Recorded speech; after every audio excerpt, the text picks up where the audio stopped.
À Salanches, la maison de Carole Plassard est en travaux. Le toit est entièrement rénové ainsi que 2 fenêtres. L'objectif ? Améliorer l'isolation et être mieux chauffé. Mais ces travaux ont un certain coût. C'est pas toujours évident de pouvoir payer des travaux alors que l'obligation, on a quand même l'obligation de pouvoir s'isoler, se loger mieux et l'aide n'est pas négligeable. Sur 20 000 € de travaux, Carole Plassard a quasiment touché 12 000 € d'aide. Comme des centaines de familles, elle a fait appel au programme Habiter mieux, qui sélectionne ses bénéficiaires selon des critères bien précis. C'est sous condition de ressources. Voilà.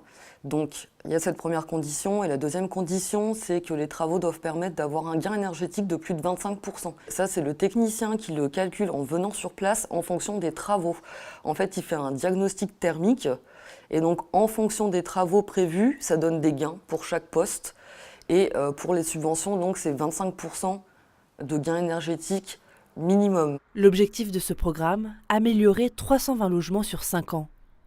Les ressources modestes et très modestes peuvent éventuellement en bénéficier.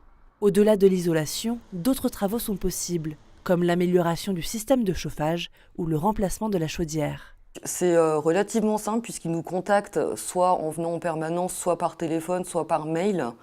Et puis, du coup, nous, à partir de là, on fait étape par étape. Donc, on vérifie les ressources, on fait la visite, on fait signer les formulaires de demande de subvention, on monte le dossier administratif et on l'envoie aux financeurs. Toutes ces démarches sont encore accessibles, mais pour une durée limitée. L'opération dure en effet jusqu'en 2021.